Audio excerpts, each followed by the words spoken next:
सही, बिस्मिल्लाहिर्रहमानिर्रहीम। चंद बातें गुफ्तगू स्टार्ट करने से पहले। गुफ्तगू इंग्लिश में कर रही हैं या उर्दू में?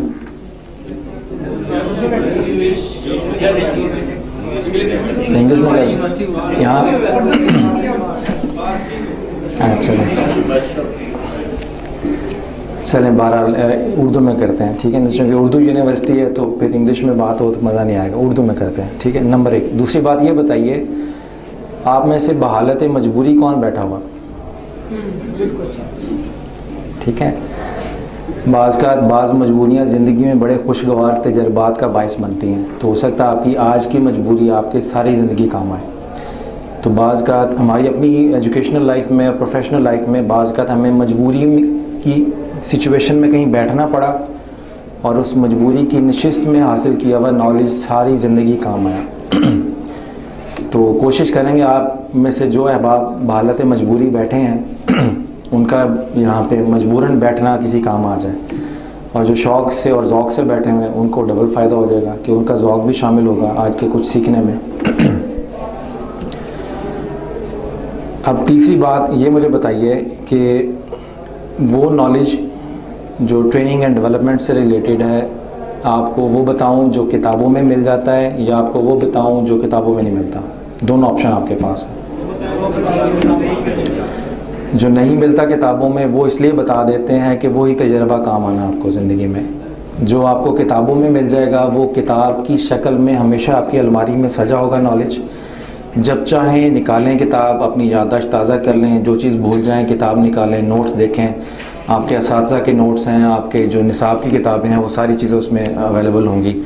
तो किताबी इल्म जो है किताबों की शक्ल में, वो उस तक रसाई तो बड़ी आसान है मगर जो चीज़ें तजर्बे से मिलेंगी और अभी तक लिखी नहीं गई उन तक रसाई अगर पहुँच अभी इसी स्टेज पे अगर आपको मिल जाए तो आपके लिए आसान हो जाएगा कि जब जहाँ से आप फारिग होके अपने किसी मुलाजमत पे जाएंगे तो आपको वो चीज़ें काम आ जाएंगी। और कोशिश करेंगे कि जो इन्फॉर्मेशन आज आपको दें वो सिर्फ तब काम ना है जब आप जॉब पे लगे हों, बल्कि आज ही से आपकी स्टूडेंट लाइफ में आपके काम आना शुरू हो जाए इन्फॉर्मेशन आपकी।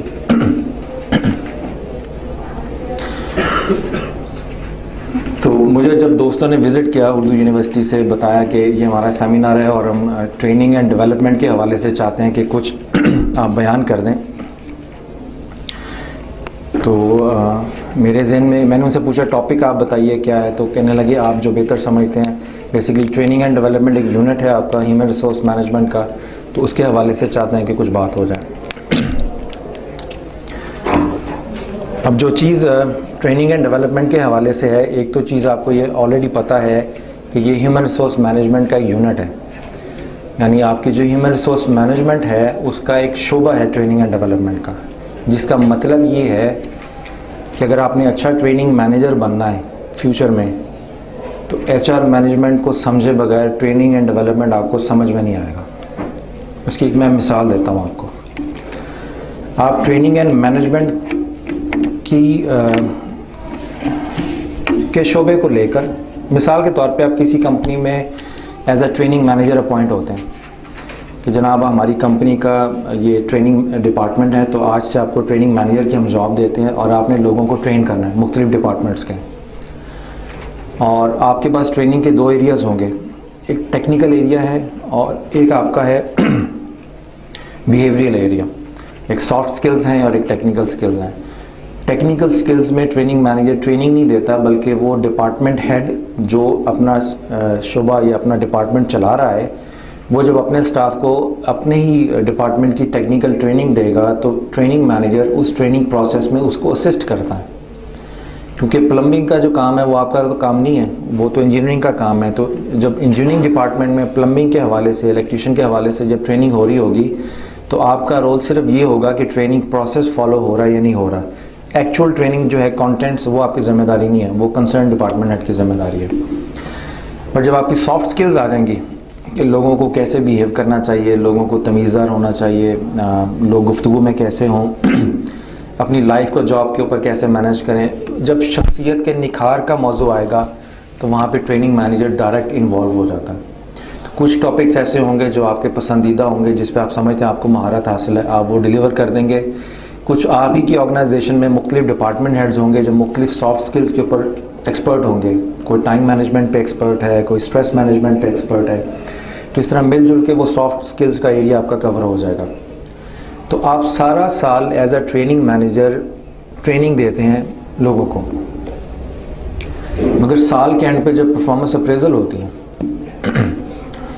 और परफॉर्मेंस अप्रेजल में गलत आदमी को इंक्रीमेंट मिल जाता है, गलत आदमी को एप्रिसिएशन मिल जाती है, तो सारा साल तो उसको आप असूल और अखलाक पढ़ाते रहे, मगर साल के एंड पे जब परफॉर्मेंस इवेल्युएशन होगी और वहाँ पे असूल और अखलाक की जब धज्जियाँ बिखेरी जाएंगी तो सारे साल की ट्रेनिंग का बेड़ा गर्क हो जाता है। इसलिए ट्रेनिंग मैनेजर अच्छा हो मगर एचआर मैनेजर अच्छा ना हो तो वो ट्रेनिंग मैनेजर तमाम तरह अच्छाइयों के बावजूद उस ऑर्गेनाइजेशन में कोई काबिल ज़िक्र रोल प्ले नहीं कर सकता, ना कोई असर लेके आ सकता है, क्योंकि जो पॉलिसीज़ एंड प्रोसीजर्स हैं एचआर के वो ट्रेनिंग मैनेजर की सारी काविशों का बेड़ा गर्क कर रहे हैं। लोग मोटिवेशन हम क्यों देते हैं ऑर्गेनाइजेशन में कि ऑर्गेनाइजेशन के जो ऑपरेशंस हैं, एडमिनिस्ट्रेशन है, वो स्मूथ तरीके से चले, मगर जब ऑपरेशंस और एडमिनिस्ट्रेशन में फेवरेटिज्म हो, जब पॉलिटिकल ग्रुपिंग हो, तो वहाँ आपकी soft skills, time management, stress management, लोग इसको एक फजूलियात समझेंगे और एक ऑफिशियल रिक्वायरमेंट समझ के मजबूरन आपके सेशन में बैठेंगे, मगर उससे असर कोई कबूल नहीं करेंगे। इसलिए ये चीज़ जहन में रखिए कि अगर आपने ट्रेनिंग एंड डेवलपमेंट को इफ़ेक्टिवली किसी ऑर्गेनाइजेशन में इम्प्लीमेंट करना है तो मेक श्योर कि आपके ह्यूमन रिसोर्सेज के policies and procedures as per requirement, as per law और एज़ पर ह्यूमन वैल्यूज़ हैं, नंबर एक। नंबर दो बात कि आप अपने ट्रेनिंग मैनेजर को देखने से पहले ये डिसाइड करें, देखें कि आपका एचआर मैनेजर भी अच्छा है या नहीं है। वैसे ट्रेनिंग मैनेजर आप अपनी ऑर्गेनाइजेशन की ख़वातीन को अखलाक का दर्स देते रहें, मगर आपके एचआर मैनेजर को किसी और चीज़ की लज़्ज़त या लत पड़ी हो तो वहाँ पे आपकी ट्रेनिंग मैनेजर की बातें को कोई ध्यान नहीं देगा, आप प्रैक्टिकली वहाँ पे कोई अहमियत का नहीं रखेंगे। तो training and development HR management का एक यूनिट है, मगर एचआर मैनेजमेंट के बाकी सारे यूनिट अगर दुरुस्त तरीके से काम ना कर रहे हों तो वहाँ ट्रेनिंग एंड मैनेजमेंट या ट्रेनिंग एंड डेवलपमेंट का जो कॉन्सेप्ट है और जो प्रोसीजर है वो सिर्फ एक कागजी कार्रवाई तरह रह जाता है, इसके अलावा कुछ नहीं होता। तो अगर आपने ट्रेनिंग एंड डेवलपमेंट के फ़न को अच्छी तरह से समझना है और अगर आपने फ्यूचर में ये डिसाइड किया कि आप ट्रेनिंग मैनेजर बनना चाह रहे हैं तो उसके लिए ज़रूरी है कि आप हर हालत में अपने ह्यूमन रिसोर्स मैनेजमेंट के फंक्शंस को अच्छी तरह से समझें। इसके बगैर मुमकिन नहीं होगा आपके लिए ट्रेनिंग एंड डेवलपमेंट को समझना। ये एक बेसिक बुनियादी बात थी कि आपका ट्रेनिंग एंड डेवलपमेंट का जो यूनिट है या ट्रेनिंग एंड डेवलपमेंट की जो साइकोलॉजी है इसको ह्यूमन रिसोर्स मैनेजमेंट के साथ कैसे आपने अटैच करना और इसको कैसे मिला के पढ़ना है। आपकी बुनियाद ह्यूमन रिसोर्स मैनेजमेंट होगी और उस बुनियाद के ऊपर ट्रेनिंग एंड डेवलपमेंट का कल्चर और सारा उसका प्रोसेस शामिल होगा।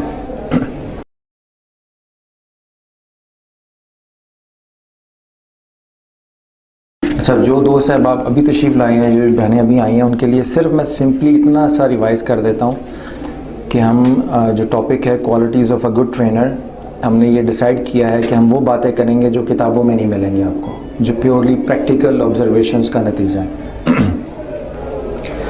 और कोशिश करेंगे कि आपको वो चीज़ें दी जाएं जो आपको इसी अभी क्लास के बाहर जब जाएंगे आप तो आज से काम आना शुरू हो जाए, बजाय इसके कि आप कोई जॉब पे जाएं फिर मेरी बातों की वेरीफाई करना शुरू करें। तो ऐसे टिप्स एंड टेक्निक्स आपको दे दूंगा जो अभी से आपके काम आना शुरू हो जाए।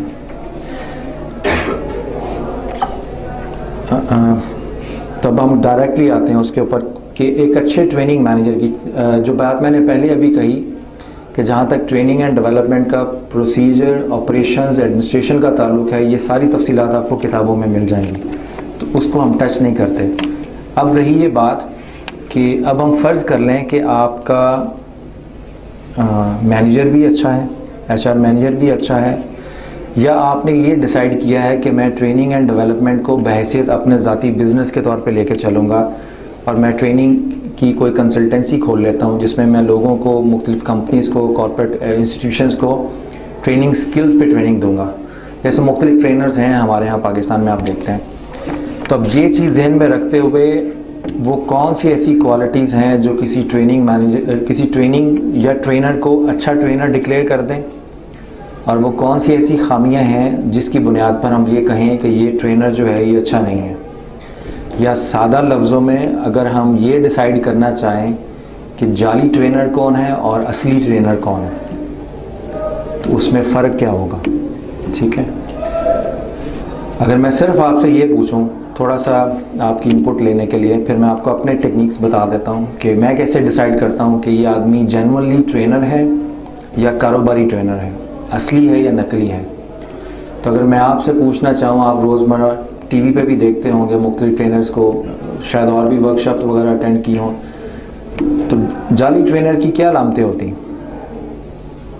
अब मैं ओपनली खुल के बात कर रहा हूँ, जाली ट्रेनर का लफ्ज़ मैंने जानबूझ के यूज़ किया, वरना पर्दे में रख के कुछ और लफ्ज़ भी इशारतन बयान कर सकता हूँ, मगर मैं चाहता हूँ खुल के बात हो ताकि आप अगर किसी को देखें मुझ समेत तो आपको ख़ुद पता चल जाए कि ये आदमी वाकई इस फील्ड से ताल्लुक़ रखता है या महज एक आध किताब पढ़ के उसने अपना लेक्चर तैयार किया और आपकी खिदमत में पेश कर रहा है।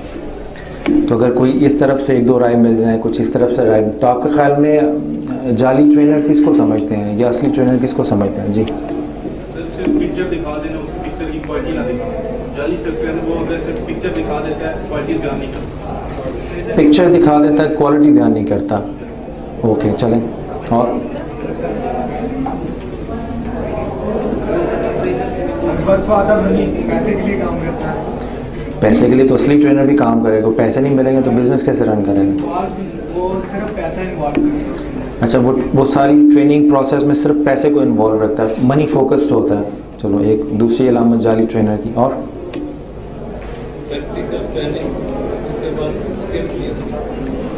प्रैक्टिकल ट्रेनिंग की स्किल्स नहीं है, यानी वो थ्योरी पढ़ा हुआ है, अगर उसको समझाना पड़ जाए प्रैक्टिकली, उसको किसी केस स्टडी से लिंक करना पड़ जाए तो मुश्किल है।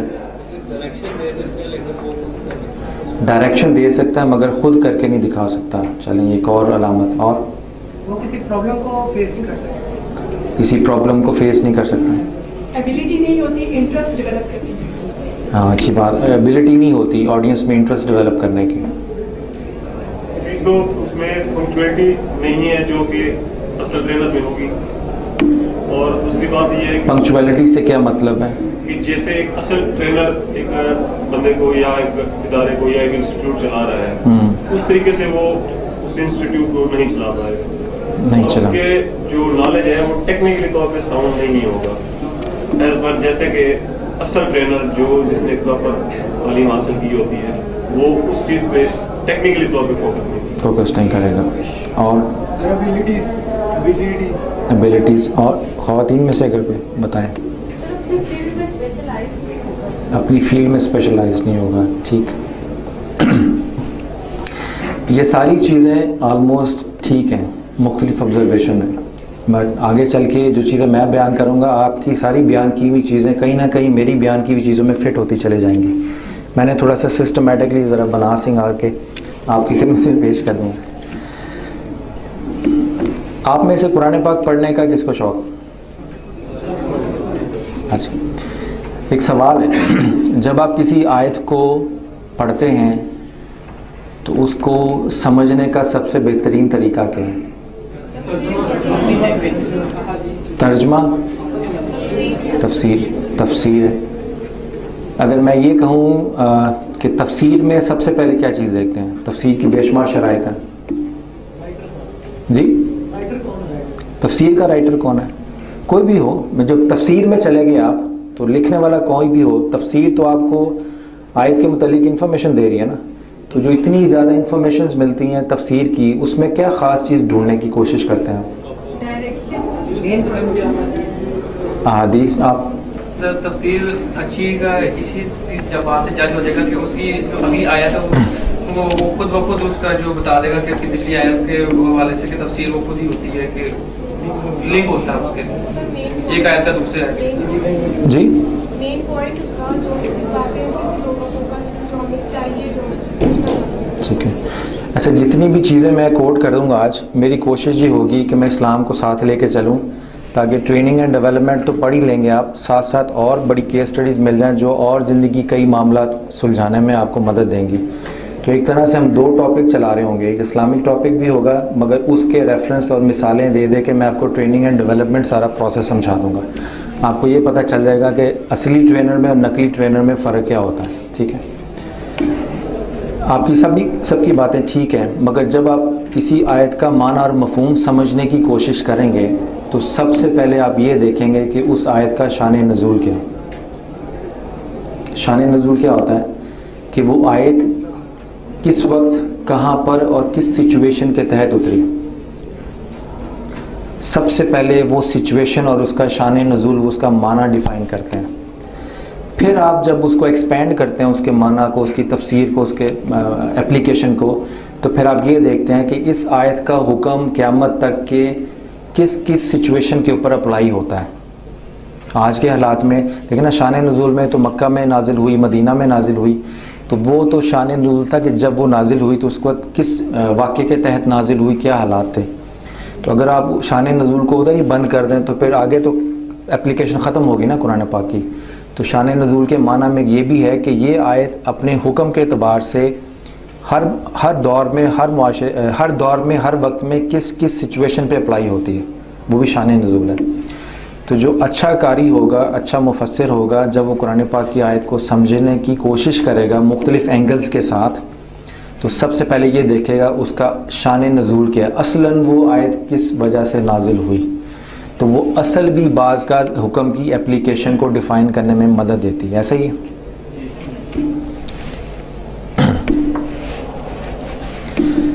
अब मैं आपको नकल और असल का फ़र्क बता रहा हूँ कि असल ट्रेनर में फ़र्क क्या होगा, नकल में क्या होगा। बिल्कुल इसी तरह जिस तरह असल मुफस्सिर में और नकली मुफस्सिर में फ़र्क ये होगा कि नकली मुफस्सिर जब आयत पढ़ेगा कुरान पाक की तो उसको जो अपनी समझ से समझ आ रहा है वो उसी को उसका हुक्म बना के पेश कर देगा। इसको कहते हैं तफसीर बिर राय, कि जो ख़ुद समझ में आया वही कुरान पाक का मतलब डिक्लेयर करके आगे बयान कर देना, और ये बना है कुरान। तो कुरान पाक की तफसीर करना हो तो उस आयत का शान नज़ूल, फिर कुरान पाक की बाकी आयात के साथ उसका तकाबली मुवाजना, फिर सबसे बड़ा जो मैं आगे चल के बयान करूँगा कुरान पाक पढ़ने का जो एक और भी महफूज तरीन तरीका है। पर ये बात समझ गए कि कुरान पाक की किसी आयत का माना और मफहूम समझना हो तो सबसे पहली महफूज तरीन शर्त यह है कि आप पहले ख़ुद शान नज़ूल देखें कि आयत क्यों नाजिल हुई, बजाय कि ख़ुद से डिफ़ाइन करने की कोशिश करें उसका मतलब और माना और मफहूम। तो असली ट्रेनर में और नकली ट्रेनर में फ़र्क ये होगा कि असली ट्रेनर जिस टॉपिक पे भी गुफ्तगू कर रहा होगा, खा वो स्ट्रेस मैनेजमेंट है, टाइम मैनेजमेंट है, बिहेवियरल इश्यूज़ के कोई और इश्यूज़ है, उसको अपने मौजू के शान नज़ूल का पता होगा। समझ आई? अगर मैं स्ट्रेस मैनेजमेंट पढ़ा रहा हूँ तो जैसे मैंने देखा है अक्सर रवाज में कि जिसने स्ट्रेस मैनेजमेंट पे पढ़ाना होगा 4-5 किताबें निकालेगा लाइब्रेरी से स्ट्रेस मैनेजमेंट की, उसमें से कुछ स्लाइड्स बना देगा और फिर आपको डिलीवरी हो जाएगी। अगर उससे पूछ लिया जाए कि भाई मगरिब में स्ट्रेस मैनेजमेंट का जो टॉपिक आया है कैसे आया, किसने इंट्रोड्यूस करवाया, ये इमोशंस, ये जज्बा डिस्कवर कैसे हुआ मगरिब में कि ये बाकायदा मैनेजमेंट का मौजू बन के फिर इसको पढ़ाना शुरू किया, तो उसकी उस मौजू की इब्तदा कैसे हुई, उस मौजू की इब्तदा उस मौजू का शान नज़ूल होगा।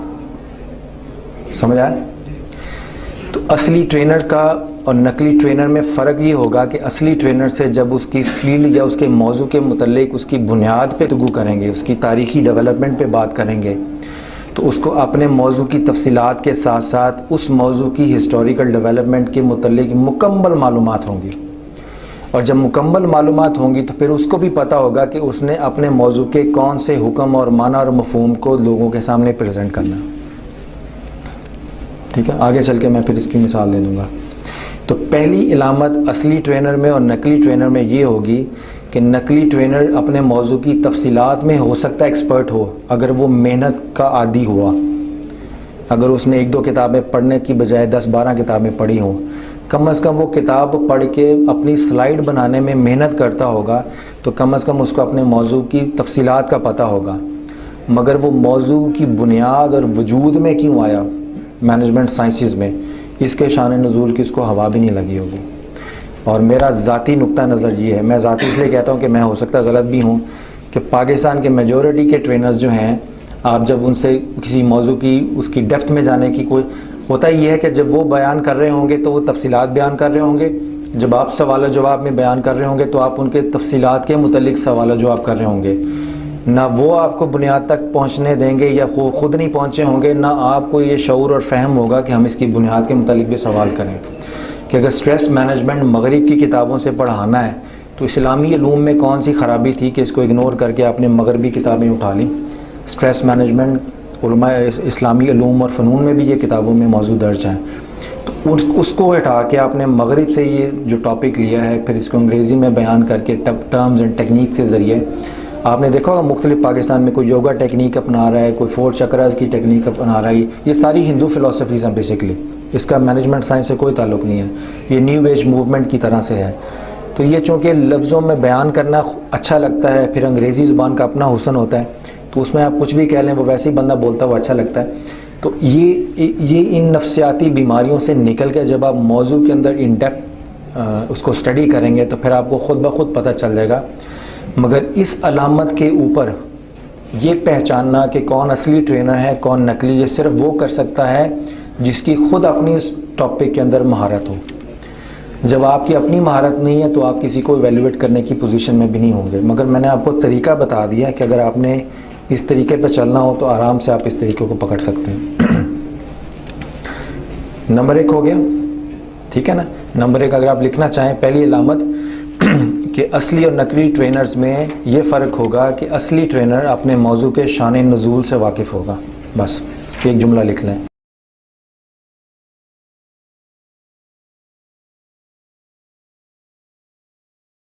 अब उसकी तरफ आते हैं। आप बेशुमार ट्रेनर्स ऐसे देखेंगे पाकिस्तान में जो मज़हब बेजार हैं, यानी मज़हब से बेजारी इख्तियार करेंगे। आप कोई सवाल पूछ लेंगे कि जी मज़हब हमारा मौजू नहीं है, हम मज़हब को डिस्कस नहीं कर रहे, हम ट्रेनिंग के सब्जेक्ट को डिस्कस कर रहे हैं, हम टाइम मैनेजमेंट को डिस्कस कर रहे हैं, हम टीम वर्क को डिस्कस कर रहे हैं, हम एथिक्स को डिस्कस कर रहे हैं। हम यानी वो गुफ्तगू में कोशिश करेंगे कि मज़हबी हवाले से उस टॉपिक के ऊपर मज़हबी अंदाज में गुफ्तगू ना हो। यानी एक तो है मज़हब बेजार, जिनको इस्लाम से भी नफ़रत है, जिसको मज़हबी तर्ज़ ज़िंदगी से नफ़रत है, एक तो ये ऐसे लोग आ जाएंगे। दूसरी बीमारी, अब मैं ये आपको जाली ट्रेनर्स का बता रहा हूँ।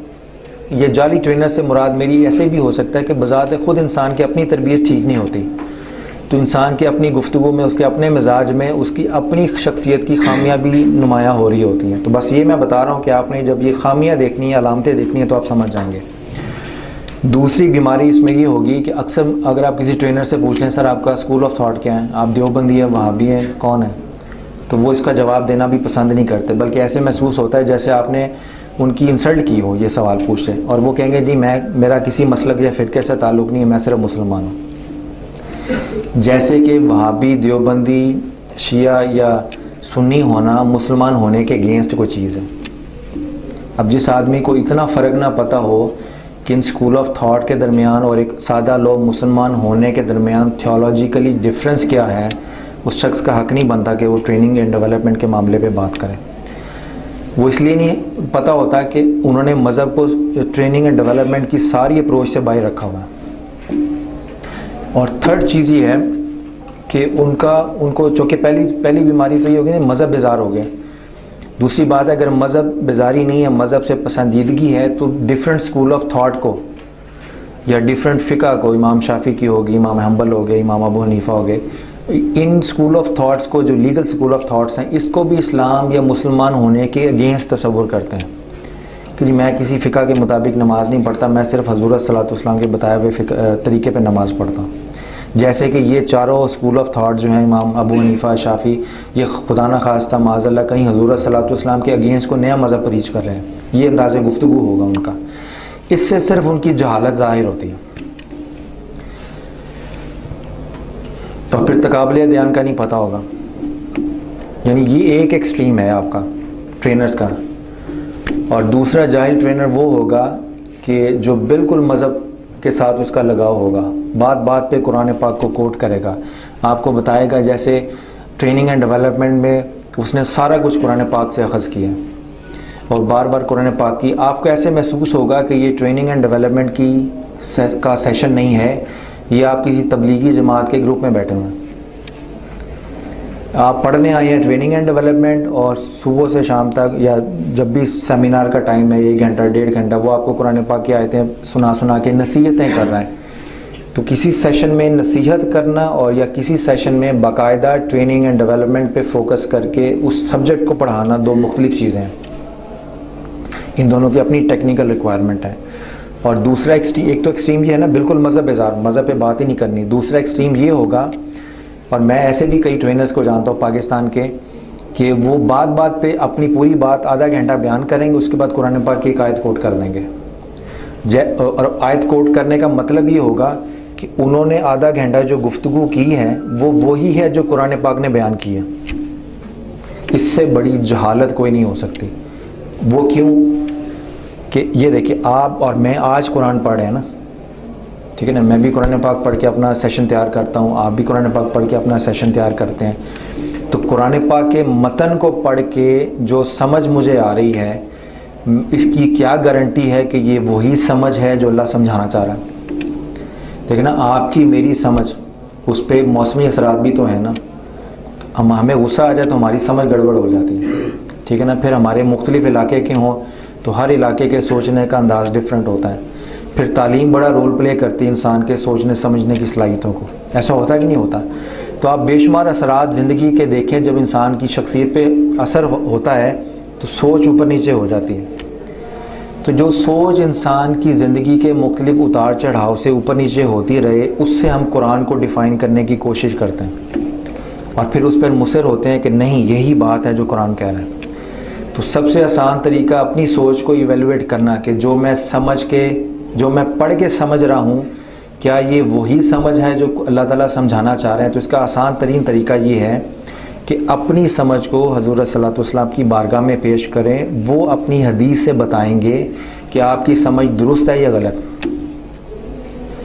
जिस पे कुरान उतरा है उसको ज़्यादा बेहतर समझ आई होगी, या जो 1400 साल बाद आज पढ़ रहा है उसको ज़्यादा बेहतर समझ आई होगी।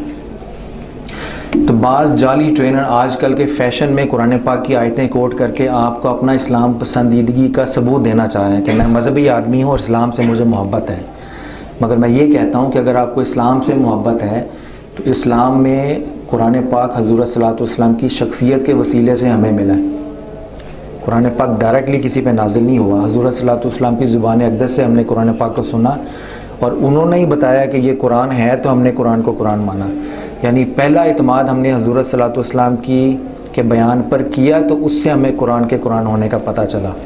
तो हमेशा ये चीज़ ज़हन में रखिएगा कि जो जेन्युइन ट्रेनर होगा वो कुरान पाक की जब भी कभी कोई आयत कोट करेगा तो अपने बात की तस्दीक में जो समझ वो कुरान पाक की आयत से आपको पहुंचाना चाह रहा है, वो हज़ूर सल्लल्लाहु अलैहि वसल्लम की हदीस से उसकी तस्दीक पेश करेगा कि ये वही समझ है जो हज़ूर सल्लल्लाहु अलैहि वसल्लम ने अपनी हदीस के ज़रिए, अपने कॉल के ज़रिए इसको कन्फर्म किया।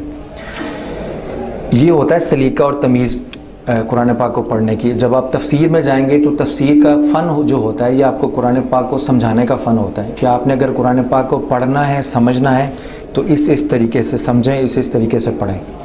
तो जो जेन्युइन ट्रेनर होगा वो कुरान पाक को जब भी पढ़ेगा तो उसको हदीस से, हज़ूर सल्लल्लाहु अलैहि वसल्लम की हदीस और सुन्नत से अपने उसके माना और मफ़हूम को डिफ़ाइन करके आपको प्रेजेंट करेगा। महज कुरान के ऊपर नहीं रहेगा, क्योंकि उसमें गलती का एहतमाल हो सकता है उसकी अपनी कोई गलती हो उसमें। और जेन्युइन ट्रेनर जो होगा वो मज़हब बेजार भी नहीं होगा। क्यों? कि देखिए, ट्रेनिंग एंड डेवलपमेंट का क्या मतलब है कि आपको अपनी ऑन जॉब या ऑफ जॉब अगर किसी चीज़ को समझने में दुश्वारी है, ऑन जॉब सिर्फ टेक्निकल लाइफ तो नहीं होती, आपका दूसरे लोगों से रख रखाव भी है, मेल जोल भी है। तो आपने किससे किस तरह का मेल जोल रखना है, ये सारी चीज़ें ह्यूमन रिसोर्स के मैनुअल में नहीं लिखी होती। ये सारी चीज़ें आपकी उसमें नहीं होती जॉब डिस्क्रिप्शन में। जॉब डिस्क्रिप्शन में या ह्यूमन रिसोर्स के मैनुअल में सिर्फ ऑपरेशनल उस कंपनी के पॉलिसीज़ एंड प्रोसीजर्स होते हैं, एडमिनिस्ट्रेटिव गाइडलाइंस होती हैं। मगर आपने अपनी ज़िंदगी कैसे गुजारनी है उस कंपनी में, उस ज़िंदगी का पूरा चार्टर या उसका पूरी गाइडलाइंस वो आपको कहाँ से मिलेंगी? तो दो तरीके हैं, या ख़ुद से डिसाइड कर लें अच्छा क्या बुरा क्या, या किसी से रहनुमाई ले लें, अपने से समझदार आदमी से। तो आप अपनी ऑफिस लाइफ में, इवन कि अपनी स्टूडेंट लाइफ में भी ये देखेंगे कि जब आपको किसी चीज़ की समझ नहीं आती कि आपने इस पर कैसे अमल करना है, तो क्या करते हैं आप अपने असातिज़ा से रहनुमाई लेते हैं या अपने सीनियर से ले लेते हैं। तो अपने सीनियर से या असातिज़ा से रहनुमाई लेने का मतलब ये है कि उनकी अकल मुख्तलिफ़ तजर्बों से गुज़र कर पुख्ता हो गई है और आपकी अकल अभी उस पुख्तगी तक नहीं पहुंची। तो आपने अपने से बेहतर पुख्ता अकल वाले से रहनुमाई ली, ठीक है ना। तो एक वो अकल भी है जो अल्लाह ताला ने वही की शक्ल में नाजिल की है, अहकामात हैं, वो सारी चीज़ें हैं, वो भी आप इस्तेमाल करें। तो ट्रेनिंग एंड डेवलपमेंट के प्रोसेस में या ह्यूमन डेवलपमेंट के प्रोसेस में आप मज़हब की इन्वॉल्वमेंट या मज़हब की अहमियत का इनकार कतई नहीं कर सकते। एक टॉपिक आप पढ़ेंगे बिज़नेस में, बिज़नेस एथिक्स, ठीक है। अब जैसे मैंने कहा ना, शान नज़ूल, जो लोग मज़हब बेजार हैं और वो बिज़नेस एथिक्स पढ़ा रहे हैं, तो वो अपनी मज़हब बेजारी को ख़ुद ही रिजेक्ट कर रहे हैं। मिसाल के तौर पे बिज़नेस एथिक्स का टॉपिक मगरिब में, अब मैं इसका शान नज़ूल बयान कर रहा हूँ इस टॉपिक का, मगरिब में ये चर्च से आया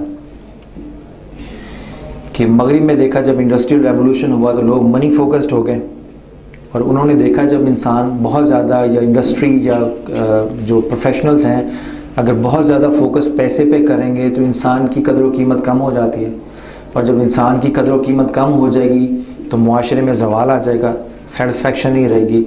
तो जब इंसान की spiritual, psychological, physical condition down होगी तो वो ऑपरेशन पे असरअंदाज होगी। तो जब ऑपरेशंस पे असरअंदाज होगी तो अल्टीमेटली वो प्रॉफिट रिड्यूस होंगे। तो अगर कंपनियां चाहती हैं कि अपनी प्रॉफिट और अपनी जो मुनाफा है उसको इंक्रीज़ करें, तो उसके लिए मस्ट है कि वो लोगों की इखलाकी, रूहानी ज़रूरतों को ऑन जॉब जो हैं वो भी पूरा करें। तो ये बिल्कुल एक टॉपिक है। तो ये मगरिब से आया एथिक्स का टॉपिक, चर्च में फिर उसमें आया बिज़नेस इंडस्ट्री में, फिर उन्होंने एटिकेट्स और मैनर्स के नाम पर मज़ीद असूल वगैरह बना दिए कि अगर कोई आदमी अमेरिकन है, वो पाकिस्तान में ट्रैवल करता है, बिज़नेस ट्रैवल, तो वो कौन से ऐसे मैनर्स हैं, वो कौन से ऐसे एथिक्स हैं कि वो अपने अमेरिका में भी एक्सरसाइज करें, और अगर वो वही पाकिस्तान में एक्सरसाइज करें तो उसको परेशानी ना हो। कुछ चीज़ें यूनिवर्सल उन्होंने डिक्लेयर कर दी, मगर कुछ चीज़ें ऐसी होती हैं एथिकल जो हालात और यानी मुल्कों के माबेन या कल्चर डिफरेंट अगर हो जाए तो वो डिफरेंट हो जाती हैं। मिसाल के तौर पे मगरिब में जब आप जाएं तो वो एथिकली समझते हैं कि अगर आप किसी से मिल रहे हैं, हेलो हाय कर रहे हैं, तो अगर कोई खातून हाथ मिलाती हैं तो आप हाथ मिला लेते हैं, अगर ना मिलाएं तो वो समझते हैं कि उसकी इंसल्ट हुई है, मायूब समझा जाता है। यानी उनके यहाँ हाथ मिलाना बुनियादी तौर पे एथिक्स का हिस्सा है। हमारे यहाँ अगर आप ये अप्लाई करेंगे तो यहाँ केस उल्टा हो जाएगा। यहाँ बद अखलाकी समझी जाती है कि अगर आप सलाम करके किसी खातून से हाथ मिलाने की कोशिश करें। तो आप देखें हालात, मुल्क और कल्चर चेंज हुए तो उनके यहाँ जो ठीक था हमारे यहाँ गलत हो गया, हमारे यहाँ जो गलत है वो उनके यहाँ ठीक है। तो अमल एक ही है, वहाँ ममनू, वहाँ जायज़ है, यहाँ ममनू है। तो इसी तरह जब आप एथिकली बात आते हैं कि आपने ज़िंदगी में क्या अच्छा समझना है, क्या बुरा समझना है, तो उसके सिर्फ दो तरीके हैं। या आप अपनी अकल से डिसाइड कर लें, जिसको फ़िलासफ़ी बोलते हैं।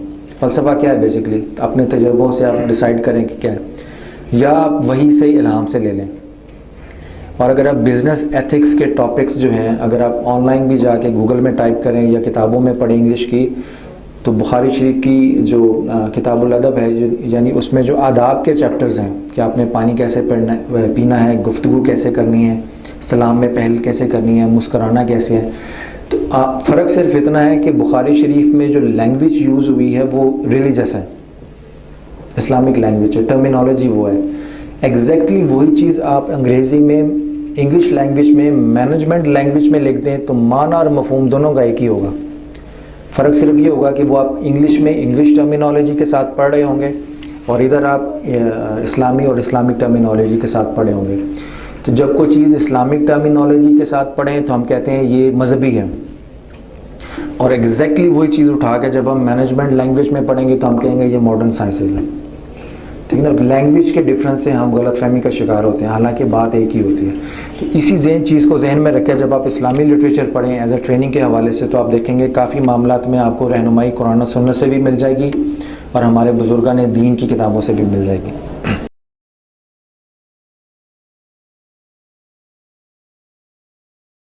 हम रखें। आखिरी चीज़ ये है कि असली ट्रेनर्स में और नकली ट्रेनर्स में मैंने बेशुमार ऐसे पाकिस्तान में ट्रेनर्स को देखा है कि उन्होंने अपनी लॉबीज़ के ज़रिए बड़े मशहूर लोगों को इकट्ठा करके और बड़े बड़े होटलों में सेमिनार्स किए हैं। तो एक बहुत ही मशहूर साहब थे, मैं नाम नहीं लूँगा उनका, मेरे दोस्त ने कहा कि जी वो पाकिस्तान के बेस्ट ह्यूमन रिसोर्स एक्सपर्ट हैं और उन्होंने एक मल्टीनेशनल कंपनी में 45 साल लगाए हैं और उनका हमने मैरियट में लेक्चर रखा है, तो आप भी आए। मैंने कहा ठीक है जी। तो मुझे शौक़ है सीखने का। मैं ये नहीं देखता कि मुझे कितना पता है, बल्कि मैं ये देखता हूँ कि मुझे कहाँ से मज़ीद इल्म मिल सकता है, तो मैं वहाँ पहुँच जाता हूँ। तो उन साहब ने कोई 1.5 घंटे का बड़ा शानदार कम्युनिकेशन अंग्रेज़ी में लेक्चर दिया कि मैं इस कंपनी में था पाकिस्तान की, तो मेरे प्रेसिडेंट से भी मुलाकातें होती थी, प्राइम मिनिस्टर से भी होती थी, और 45 साल मैंने इस कंपनी में लगा के कंपनी का हुलिया ही बदल दिया, पाकिस्तान की किस्मत चेंज कर दी। तो एंड पे जब सवाल जवाब की बारी आई तो मैंने एक सवाल पूछा।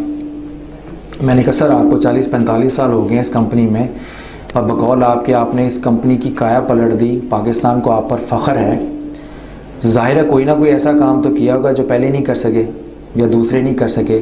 तो क्या ये अच्छा होता कि आप अपनी इस कारकर्दगी को एक किताब की शक्ल में मार्केट में प्रेजेंट करते, ताकि आपकी वो तहकीक, आपका वो सलीका, आपकी वो थ्योरी हम मुख्तलिफ़ यूनिवर्सिटीज़ में स्टूडेंट्स के निसाब में शामिल करते और आम पढ़ने वाला कारी आपके तजर्बात से मुस्तफ़ीज़ होता, उसको पता चलता कि इन्होंने कौन सा ऐसा शानदार काम किया है। और यही किताब जब मगरिब में जाएगी तो मगरिब वाले ये पढ़ें कि प्रोफेशनल और एक्सपर्ट सिर्फ उन्हीं के यहाँ नहीं, हमारे यहाँ भी हैं, बजाय हम उनकी किताबों को कट एंड पेस्ट करके स्लाइड बना के लेक्चर्स में किताब स्कूलों में पढ़ाएं, यूनिवर्सिटीज़ में पढ़ाएं, वो हमारी किताब को भी अपनी यूनिवर्सिटीज़ में पढ़ाएं। तो मैंने कहा सर आपने किताब क्यों नहीं लिखी? 1.5 घंटे का इतना माशाल्लाह अच्छा लेक्चर दिया, मैं तो बहुत कुछ सीखना चाहता हूँ। अगर आपकी किताब मेरे पास होती तो मैं उसमें मज़ीद वो कुछ सीख सकता था जो आप बयान नहीं कर सकते। अब सारी ज़िंदगी तो नहीं बयान कर सकते 1.5 घंटे में ना, मगर किताब लिख के तो वो काफ़ी कुछ बयान तो कर सकते हैं। और फिर मैंने कहा सर जब आप अल्लाह इस दुनिया से पर्दा कर जाएंगे तो सारा कुछ अपने साथ ही ले जाएंगे, तो कुछ तो उम्मत के लिए छोड़ दें, कुछ नौजवान नस्ल के लिए छोड़ दें, ताकि जब आप ऊपर तशरीफ़ ले जाएं तो ये किताब आपकी सदका जारिया बन के आपके यानी नामा माल में लिखी जाए। तो ये बात मैंने आपको इसलिए समझाई है कि पाकिस्तान में अक्सर चैम्पियंस कॉर्पोरेट सेक्टर में और अक्सर ट्रेनर ये मुख्तलिफ़ सियासी जमातों के बलबोते पर और मुख्तलिफ़ राबतों के बलबोते पर चैम्पियन होते हैं। जब आप सारी इन चीज़ों, इनकी शख्सियतों से जब आप ये लॉबीज़ निकाल लें, इनकी शख्सियतों से ये सियासी रवाबित निकाल लें, इनकी शख्सियतों से ये पॉलिटिकल एक्टिविटीज़ निकाल लें, तो पीछे 2 सफ़ों के अलावा इनकी पूरी ज़िंदगी में कुछ नहीं होता। तो जेन्युइन ट्रेनर वो होगा कि वो अपनी इल्मी काबिलियत की बुनियाद पर, अगर वो जेन्युइन है और अगर वो समझता है कि उसने कोई ऐसा काम किया है जो उसके अलावा अभी तक किसी ने नहीं किया, तो डेफिनेटली वो उसको किताबी शक्ल में ज़रूर लिखेगा, ताकि वो नॉलेज अपनी उम्मत अपने मुआशरे के बाकी लोगों तक पहुँचाएँ, ताकि वो उससे मुस्तफ़ीज़ हों। इस बेसिस के ऊपर आप देखेंगे तो पाकिस्तान में आपको कोई ऐसा ट्रेनर नहीं मिलेगा। अब रहेगी दूसरी किस्म कि कुछ ट्रेनर्स ने किताबें लिखी अंग्रेज़ी में, जैसे एक साहब ने किताब लिखी है रोड टू सक्सेस। अब उन्होंने लिख दी, अब वो ऑथर बन गए, ट्रेनर के साथ साथ ऑथर बन गए। अब जहाँ भी ट्रेनिंग देते हैं वो अपनी किताब पेश करते हैं, जनाब ये देखें मसाइल का हल है। अब मैं जिन लोगों ने किताबें लिखी हैं मैं सिर्फ उसका थोड़ा सा हाल बता दूं। वो भी कट एंड पेस्ट हैं किताबें। किस तरह से कि जब मुझे मेरे दोस्त ने दी, मैंने कहा यार ये तो सारी कट एंड पेस्ट है। कहते वो कैसे? मैंने कहा बता देता हूँ। किताब कट एंड पेस्ट से लिखना और किताब तहकीक करके लिखने में बड़ा फ़र्क होता है। मैंने कहा बाज़ ट्रेनर्स ने तो यूनिवर्सिटी के स्टूडेंट्स को ओरिएंटेशन, इंटर्नशिप और ट्रेनिंग के नाम पे ग्रुप बना के उनसे कहा बेटे ये चैप्टर आप ले लें, आपकी तरबियत हो जाएगी, ये चैप्टर आप ले लें, आपकी तरबियत हो जाएगी। काम स्टूडेंट्स का होता है, जब लिख के कंपाइल करके आती है तो नाम ट्रेनर का हो जाता है और बच्चों को शाबाश मिल जाती है। ठीक है ना, इस तरह से होता है काम। तो मैंने उनसे कहा कि इसका अगर आपने किसी ऐसी किताब को अगर किसी ट्रेनर ने लिखी हो और आपने ये जज करना हो कि ये जेन्युइन है या फेक किताब है, तो उसका बड़ा आसान तरीका है। उन साहब ने रोड टू सक्सेस में जा बजा हज़ूर सल्लल्लाहु अलैहि वसल्लम के अक़वालात, हदीस मुबारका के हवाले दिए, कुरान पाक के हवाले दिए, फिर कुछ मगरबी मुसन्निफ़ीन के हवाले दिए, अब्राहम लिंकन के दे दिए। तो एक जगह किताब पे हज़ूर सल्लल्लाहु अलैहि वसल्लम का एक इरशाद मुबारक दर्ज था, उस पर नीचे लिखा होता होली प्रॉफिट मोहम्मद सल्लल्लाहु अलैहि वसल्लम। बस मैंने उससे पूछा, अपने दोस्त से जिसने मुझे किताब दी, मैंने कहा इसका हवाला क्या है? कहता क्या मतलब? मैंने कहा हजूर सल्लल्लाहु अलैहि वसल्लम ने डायरेक्ट इनसे मुखातिब होकर तो नहीं फरमाया ना। हजूर सल्लल्लाहु अलैहि वसल्लम ने जो फरमाया या वो बुखारी शरीफ में है या तिरमिज़ी में है या मिशकात शरीफ में है, और फिर अगर उन किताबों में है तो आगे मुसन्नफ़ीन का एक तहकीक का एक तरीका सलीका अदब होता है कि कौन सी बाब में कौन सी हदीस है। अब तो इतना आसान हो गया कि हदीसों के नंबर लिखे हैं कि हदीस नंबर 4000 ये है, 200 ये है, 300 ये है।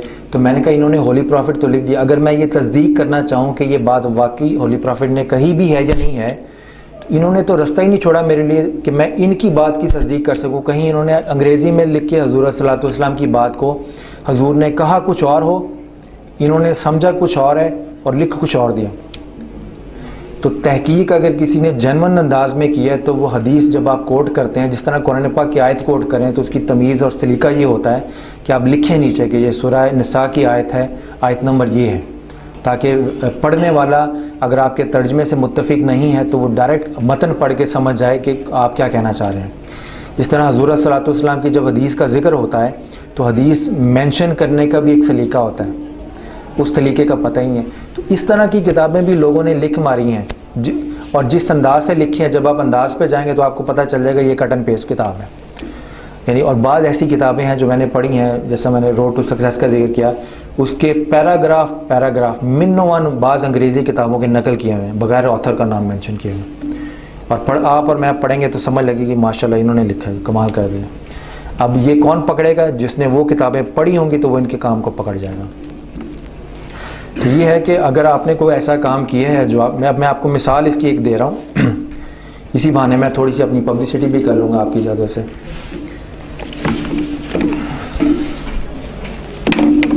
ये किताब है मेरी, इस्लाम, मसीहियत और मुकालमा मोहब्बत, ठीक है। ये ऑनलाइन भी अवेलेबल है। अब इसकी ख़ास बात मैं आपको बता दूँ, मैं भी ट्रेनर हूँ, ठीक है। मैंने शुरू में कहा था बाज़ ट्रेनर ऐसे होंगे जो मसलक से या किसी मकतब फ़िक्र से एलर्जिक होंगे, ठीक है। अब ये किताब मैंने लिखी है बेसिकली उन लोगों के लिए जो इंटरफेथ डायलॉग या मुकालमा बैनुल मज़ाहिब के लिए काम करते हैं, और मैंने इस्लाम और ईसाईयत के माबैन प्यार और मोहब्बत की बुनियाद पर रवाबित बढ़ाने का जो इस्लामी तरीका है उसको ज़िक्र किया है। अब मेरे पास दो ऑप्शंस थे। एक ऑप्शन ये था कि मैं अपने स्कूल ऑफ थाट को ज़हन में रख कर सिर्फ उसकी नुमाइंदगी करके किताब लिख देता, मगर वो मेरे मसलक की नुमाइंदा हो जाती, इस्लाम की नुमाइंदा ना होती। मैंने ये किया कि मैंने मौलाना अशरफ अली थानवी जो मसलक देवबंद के हैं उनके इक़्तिबासात भी दिए, उसके साथ साथ मैंने मौलाना अहमद रज़ा ख़ान साहब बरेलवी जो मसलक बरेलवी के हैं उनके इक़्तिबासात दिए, फिर मसलक अहले हदीस के उलमा कराम हैं उनके इक़्तिबासात दिए, फिर जो सेकुलर तबका है उलमा कराम का जो तालीमी हवाले से जाना जाता है, सर सैयद अहमद ख़ान, उनके हवाले दे दिए। फिर अगर मैंने कुरान पाक की कोई आयत कोट की है तो पहले उसकी तायीद में, उसके माना और मफ़हूम की तायीद में हज़ूर सल्लल्लाहु अलैहि वसल्लम की हदीस लाया हूँ। हदीस के बाद फिर मुफस्सरीन के हवाले दिए हैं, ताकि कोई शख्स मेरे बयान किए हुए आयत को अगर उसकी वैलिडिटी को चेक करना चाहे तो हवाले के साथ साथ मैंने उसका सोर्स नकल कर दिया है कि अगर मैंने मौलाना पीर मोहम्मद करम शाह साहब को कोट किया है तो उन्होंने अपनी तफसीर ज़ियाउल कुरान की इस जिल्द में इस सफ़े पर ये बात की है, वो कोट कर दिया। और ये 1400 साल में पहली और उर्दू ज़ुबान की तारीख़ में पहली किताब है। ये ख़ास बात बतानी थी आपको। 1400 साल में क्यों? कि हमारी 1400 साल की पूरी तारीख़ इस्लाम और ईसाइयों के माबैन क्लैश और वॉर की सी रही है। इंटरफेथ डायलॉग अब की ईजाद है कि जब अब वॉर शायद मुमकिन नहीं है तो मिलजुल के रहना ही हमारे लिए बेहतर ऑप्शन है। और उर्दू ज़ुबान बरे सगीर पाक व हिंद की पूरी तारीख़ पढ़ लें, हमारे यहाँ मुनाजराती लिटरेचर रहा है, मुकालमाती लिटरेचर नहीं है। यानी ऐसा लिटरेचर नहीं है जिसको ईसाई और मुसलमान पढ़ के ये सोचें कि नहीं यार हमारे मसाइल तो एक जैसे ही हैं, मुसीबत का कोई मज़हब नहीं होता। सैलाब जब आया है तो क्या वो सिर्फ ईसाइयों के घरों में आया और मुसलमानों को बचा के ले गए? वो मुसलमानों के घरों में भी आया, ईसाइयों के घरों में भी आया। ज़लज़ला जब आया था तो क्या वो मुसलमानों को बचा के ले गया था कि सिर्फ मैं नॉन मुस्लिम्स के घरों पे जाऊंगा?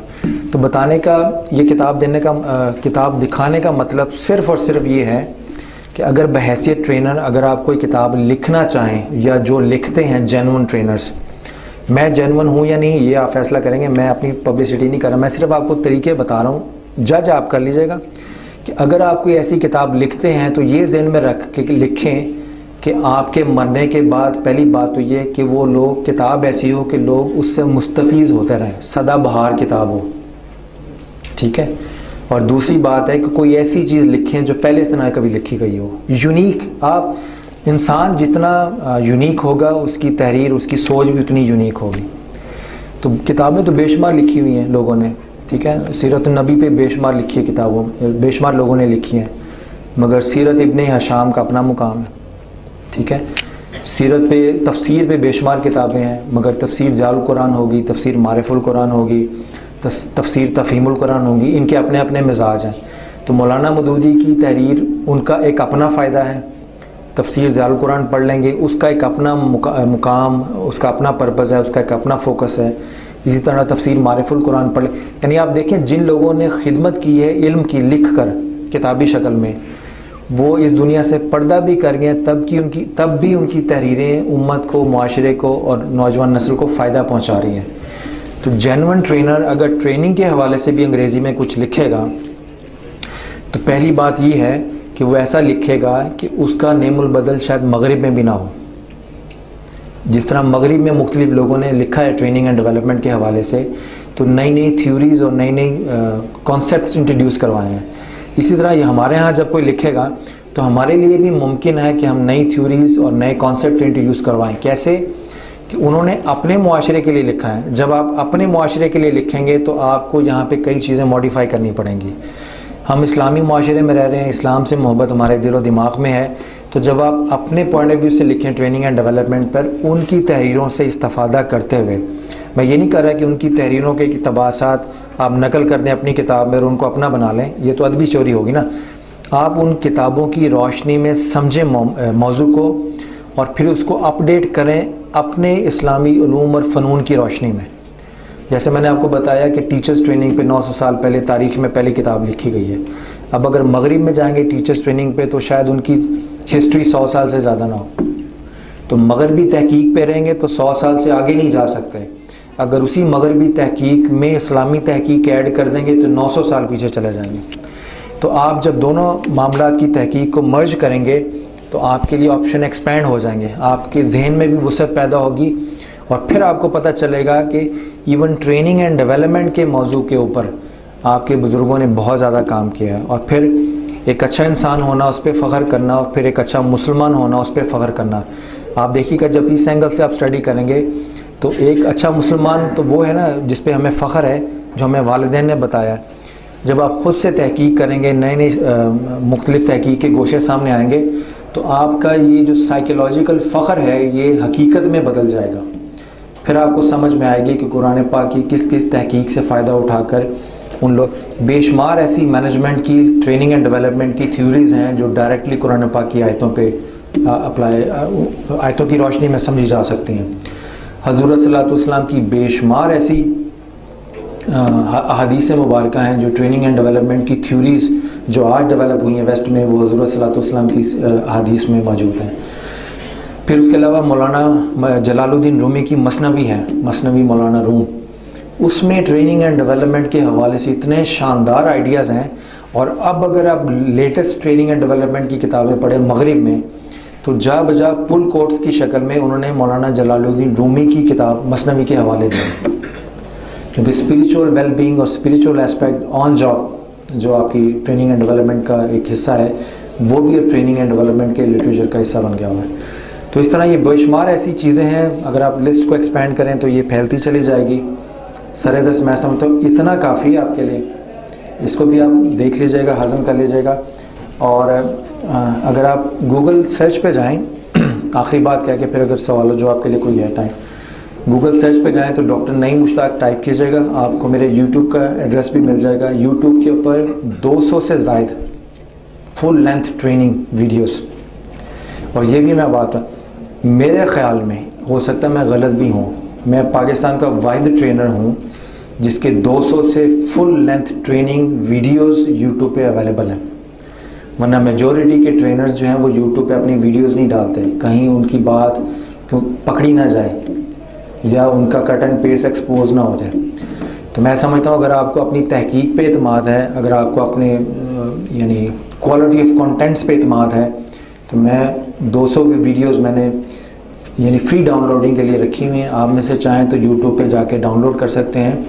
और इसी कमरे में गालिबन साल पहले how to become a Muslim professional इसी जगह पे हुआ था लेक्चर, वो भी यूट्यूब पे अवेलेबल है। वो भी आपकी मैनेजमेंट साइंसेस के किसी स्टूडेंट्स ने अरेंज किया, तो ये भी आ जाएगा यूट्यूब के ऊपर अवेलेबल हो जाएगा। ठीक है, तो ये चंद एक मुख्तसर सी गुजारिशात हैं आई एम श्योर। और ये वो चीज़ें हैं जो आपको किसी अंग्रेज़ी की किताब में नहीं मिलेंगी, ना उर्दू की किताब में।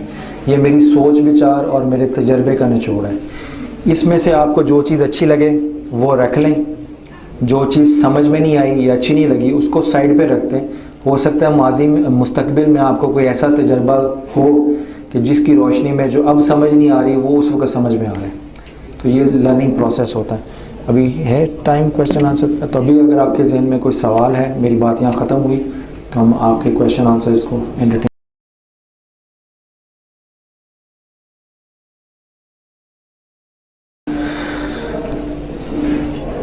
एक और अलामत जो जाली और असली ट्रेनर्स में है वो ये है कि जो असली ट्रेनर होगा वो अपने लेक्चर के बाद इनकरेज करेगा ऑडियंस को कि वो उससे सवाल पूछें, और जाली ट्रेनर जैसे ही लेक्चर ख़त्म होगा तो वक्त की मसरूफियत का बहाना बना के फ़ौरन भाग जाएगा।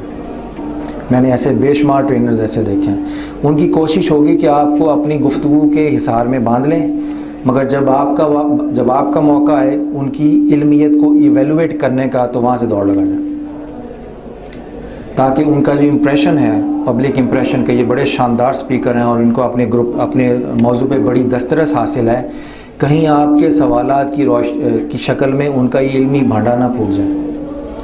तो जो जेन्युइन ट्रेनर होगा वो कोशिश करेगा कि वो कहेगा मैं अपनी गुफ्तगू मुख्तसर रखता हूँ, टू दी पॉइंट रखता हूँ, मगर मैं कोशिश करूँगा कि इस मौजू के मुतल्लिक आप जितना मुझसे सवाल कर सकें मुझे खुशी हो। और वो ना सिर्फ आपके सवालों की शक्ल में सीखेगा, बल्कि जितना ज़्यादा आप सवाल पूछेंगे वो उतना ज़्यादा आपको अपने इल्म से नवाजेगा। क्यों? कि उसने अपना नॉलेज सिर्फ 2-3 किताबें या 5-10 किताबें पढ़ के नहीं किया हुआ, वो उसने अपने उम्र का एक अच्छा खासा हिस्सा बसर किया हुआ उस तहकीक के अंदर। तो जो असल ट्रेनर होगा उसको सवालों जवाब की नशिस्त से खुशी हासिल होगी, और जो जाली ट्रेनर्स होंगे वो कोशिश करेंगे सिर्फ लेक्चर्स दें और उसके बाद खुदा हाफिज़, और आपसे गुफ्तगू में कतराएंगे। और अगर आपको किसी सवाल की समझ, किसी जवाब की समझ नहीं आई और आपने दोबारा उनसे थोड़ा सी गुजारिश की है कि अपने जवाब को मज़ीद ज़रा बेहतर तरीके से पेश कर दें, तो उसको भी बुरा मनाएंगे। ठीक है।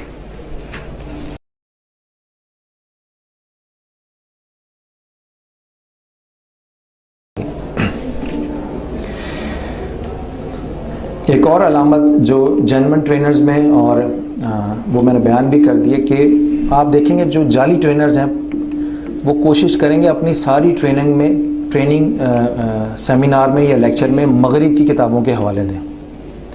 मगरबियत पसंदी बहुत है उनके अंदर, यानी आपके सामने कोई रिसर्च पेश कर रहे हैं तो वहाँ की रिसर्च पेश करेंगे, हवाले भी बैनुल-अक़वामी किताबों के होंगे, मगरबी किताबों के होंगे। उससे इम्प्रेशन ये पड़ता है कि इस आदमी ने बड़ी तहकीक की हुई है, इसको सारी चीज़ों का पता है और ये काफ़ी तालीम याफ्ता आदमी है। तो होना ये चाहिए कि जब आप अच्छा ट्रेनर वो होगा कि जिसको ना सिर्फ मगरबी डेवलपमेंट्स का पता हो अपने मौजू से के हवाले से, बल्कि वो इस्लामी तारीख़ में इस्लामी उलूम और फ़नून के हवाले से उस मौजू के ऊपर भी आगाही रखता हूँ। उसकी मैं मिसाल दूँगा। इंटेलिजेंस के ऊपर आप मगरिब में किताबें पढ़ते होंगे, स्टुपिडिटी के ऊपर किताबें हैं कि बेवकूफ़ शख्स कौन होता है और उसकी अलामतें क्या हैं, ज़हीन शख्स कौन है और उसकी अलामतें क्या हैं। ठीक है। इसी तरह माइंड मैपिंग है टोनी बुज़न की, उस पर आप किताबें पढ़ लेंगे। आपको हमाकत क्या चीज़ होती है और उसकी अलामतें क्या हैं, और जहानत क्या चीज़ है उसकी अलामतें क्या हैं, कैसे आइडेंटिफाई करना है कि ज़िंदगी में जब आप किसी से गुफ्तगू किए बगैर आइडेंटिफाई करें कि ये शख्स बेवकूफ़ है, ये ज़हीन है। तो अब मैं आपसे सवाल करता हूँ, मुझे बता सकते हैं इस्लामी तारीख़ में इस पर कौन सी किताब लिखी हुई है? मगरिब में तो बेशुमार किताबें हैं। किसी के नॉलेज में है? ठीक है। किताबुल अज़किया है इमाम इब्न जोज़ी की, और इसी तरह अब नाम मुझे याद नहीं, उर्दू में ये अवेलेबल हैं, हमाकतों की दुनिया, या गालिबन ये दारुल इरशाद कराची की छपी हुई हैं। एक किताब है कि अहमक लोगों की अलामतें क्या होती हैं, और उन्होंने बाकायदा चैप्टर लिख के स्किल्स और बिहेवियर्स आइडेंटिफाई किए हैं कि जिस आदमी में ये अलामतें पाई जाएंगी वो अहमक होगा। और ये भी डिस्कशन हुई है कि क्या ये फितरी होती है या सीखी जाती है। और एक बात उन्होंने बड़ी अच्छी लिखी थी कि जो वालिदैन चाहते हैं उनकी औलाद अहमक ना हो, उनको रिज़्क़ हराम से परहेज़ करना चाहिए, क्योंकि रिज़्क़ हराम ऐसा है जो नस्ल दर नस्ल मुंतकिल होता है। अगर माँ बाप को बाज़ का औलाद के अहमक और बेवकूफ़ होने की शक्ल में उनके गुनाहों की सज़ा मिलती है। तो इसलिए रिज़्क़ हलाल जो होगा उसका अपना नूर ऐसा होता है कि आप देखेंगे बाज़ का बड़े अमीर लोग हैं, एक्सेप्शनल केसेस, बड़े अमीर लोग हैं, बहुत अल्लाह ने दौलत दी है, मगर औलाद इस काबिल नहीं है कि वो दौलत भी संभाल सके, या जिस्मानी नुक्स होगा या नफसियाती नुक्स होगा। और बाज़ बहुत गरीब लोग हैं मगर उनकी औलाद देखें, अल्लाह ताला ने जिस्मानी हुस्न भी दिया है और ज़हनी तौर पे भी अलर्ट है माशाल्लाह। ये रिज़्क़ हलाल और हराम की कमाई के असरात होते हैं। तो इमाम जोज़ी ने कहा कि इन चीज़ों से भी बचें, और ये बड़ी शानदार किताबें आप पढ़ें, आपको पता चलेगा हमारे बुजुर्गान दीन ने वो चीज़ें बयान कर दी हैं कि अभी मगरिब में उस पर तहकीक भी नहीं हुई। अभी हम ट्रेनिंग एंड डेवलपमेंट पे बात कर रहे हैं, तो टीचर्स ट्रेनिंग पे सबसे पहली किताब दुनिया में किसने लिखी थी, जिसमें स्टूडेंट को अपनी स्टूडेंट लाइफ में किस तरह से बिहेव करना चाहिए। अगर स्टूडेंट को एक ऐसा स्टूडेंट मिल गया जिसको बाकी स्टूडेंट तंग करते हैं, तो वो स्टूडेंट जवाब में क्या करे। वो जो किताब है उसमें लिखा है कि अगर ऐसा स्टूडेंट हो जिसको बाकी स्टूडेंट मजाक उड़ाते हों और उसको गुस्सा है और वो उनसे अपना इंतकाम लेना चाहता हो, तो उसको नसीहत ये की है कि वो अपनी पढ़ाई में इस कदर मगन हो जाए कि अपनी कामयाबी से उनकी नालायकी का क्या कहते हैं इंतकाम ले, यानी वो अपनी एकेडमिक एक्सेलेंस से उनकी बुराई का जवाब दें। वो लोग इसमें बिज़ी होंगे और ये पढ़ाई में बिज़ी हो जाए तो ज़िंदगी में आगे वो बहुत आगे चला जाएगा। ये उसमें चौके बिज़ी रहे हैं, पढ़ाई को उन्होंने इग्नोर किया रखा है, ये उधर के उधर ही रहेंगे। तो हो सकता है, मैं मिजाह में बात कर रहा हूँ कि आप में से कुछ लोग यहाँ से बहुत आगे चले जाएं। हो सकता है 2-3 साल बाद मैं अगर आऊँ तो कुछ लोग वापस मुझे इसी क्लास में मिले, ठीक है। तो ये आपका अपना ज़ाती क्या कहते हैं डिपेंड करता है कि आपका फोकस क्या है, आप तालीम में बिज़ी हैं या तालीम के अलावा किसी और चीज़ में बिज़ी हैं। और वो इमाम ज़रनूजी की किताब है, उसका उर्दू तर्जमा मुक्तदरा कौमी ज़बान वालों ने किया, बिल्कुल छोटी सी किताब है। वो teachers training and the art of training के ऊपर तारीख़ में पहली किताब है, कोई 900 साल पहले लिखी हुई है। वो आप ले लीजिएगा, 50-60 रुपये की आएगी, मगर उसके एक चीज़ वर्थ रीडिंग है, वो ज़बरदस्त किताब है। वो अल तालीमुल मुतल्लिम है मेरे ख्याल में, on the art of teachers training के ऊपर है वो।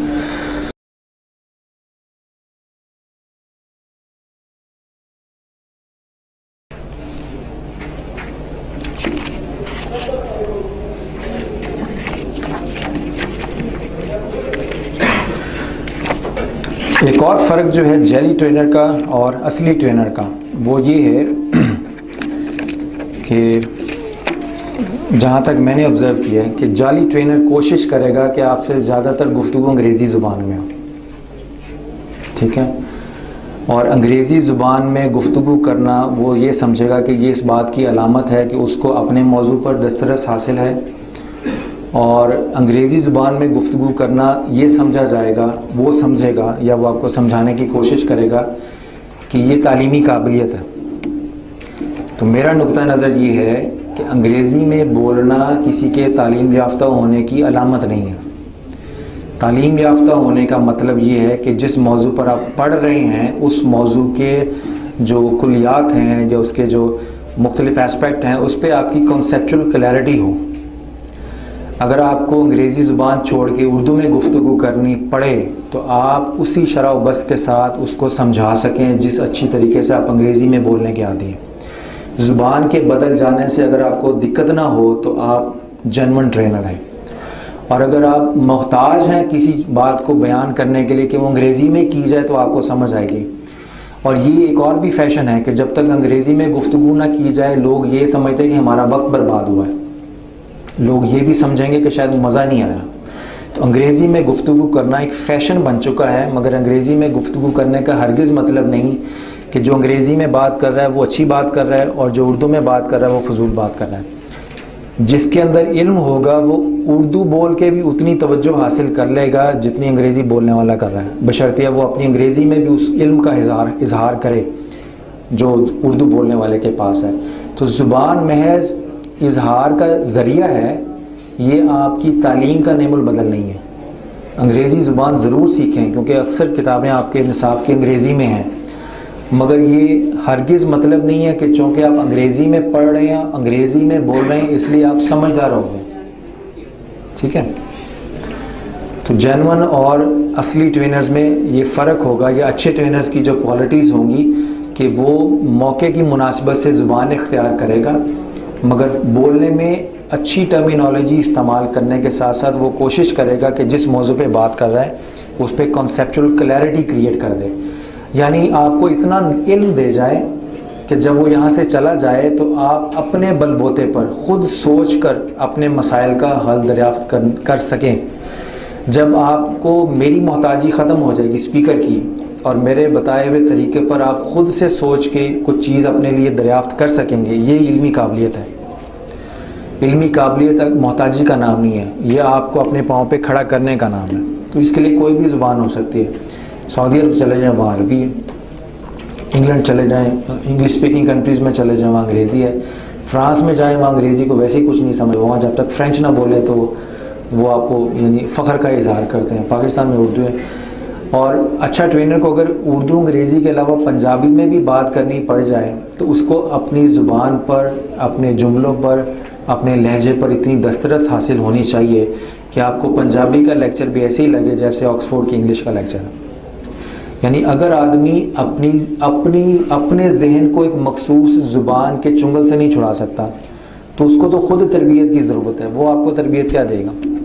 वो तो ख़ुद बेचारा अंग्रेज़ी ज़ुबान के वो क्या कहते हैं हिसार में कैद है।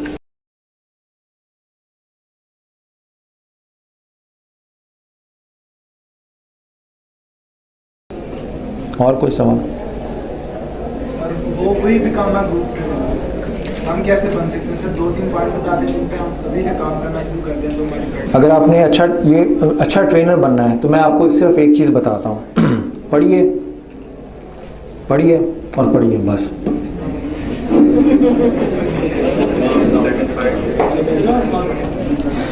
ये किताब मैंने जो कहा ना आपको 1400 साल में पहली और बरसगीर पाक व हिंद की तारीख़ की पहले किताब है, ये 18 साल की मेहनत के बाद लिखी है मैंने।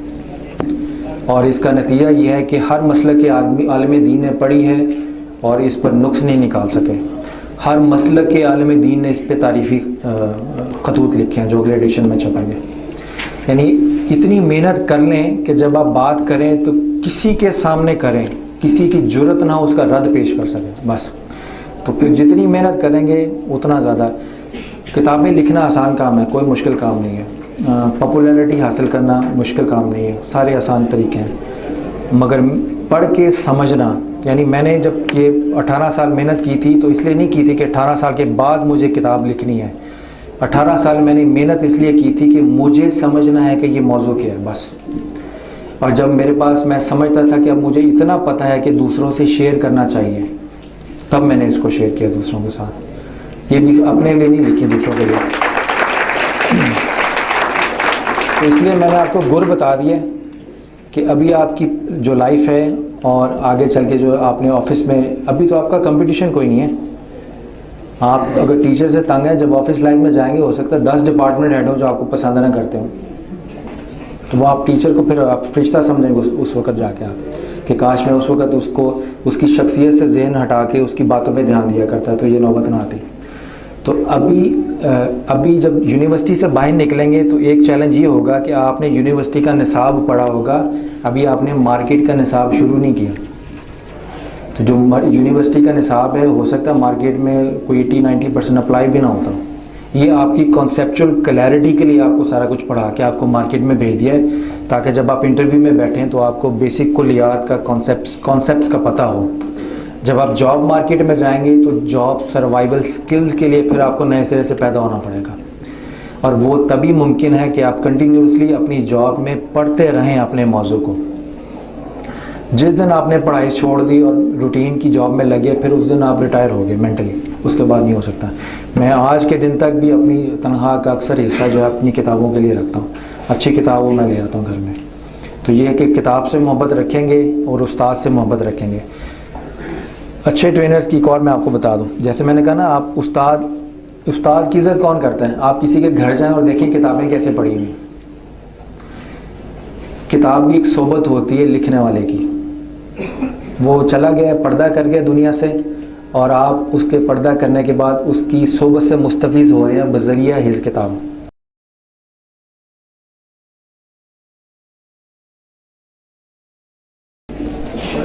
ट्रेनिंग एंड डेवलपमेंट के हवाले से पाकिस्तान के जो गवर्नमेंट इदारे हैं ज़्यादातर, उसमें हर इदारे ने अपने सेल को बना दिए हैं ट्रेनिंग डेवलपमेंट के हवाले से, और अपने बजट का कुछ हिस्सा पे खर्च भी करते हैं। जी बिल्कुल।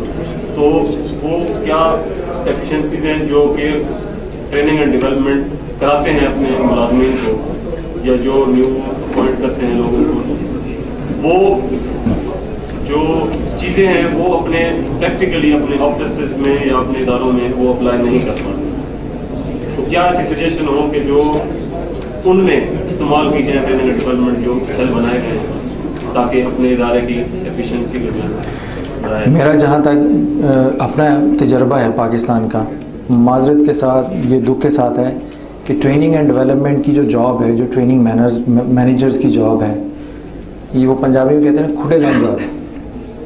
जिसको निकालना होता है या जिससे जान छुड़ानी होती है उसको ट्रेनिंग मैनेजर बना देते हैं। क्या बैठ के खुद ही लोगों से गुफ्तगू करता रहेगा, कम से कम हमसे जान छूटे। जिसको ऑपरेशन से जो ऑपरेशन में डिफ़िकल्टी पेश कर रहा होगा ना, उसको उठा के ट्रेनिंग मैनेजर बना देंगे कि तुम बस इनके सेशन लिया करो क्लास वाइज। एक तो ये प्रॉब्लम है।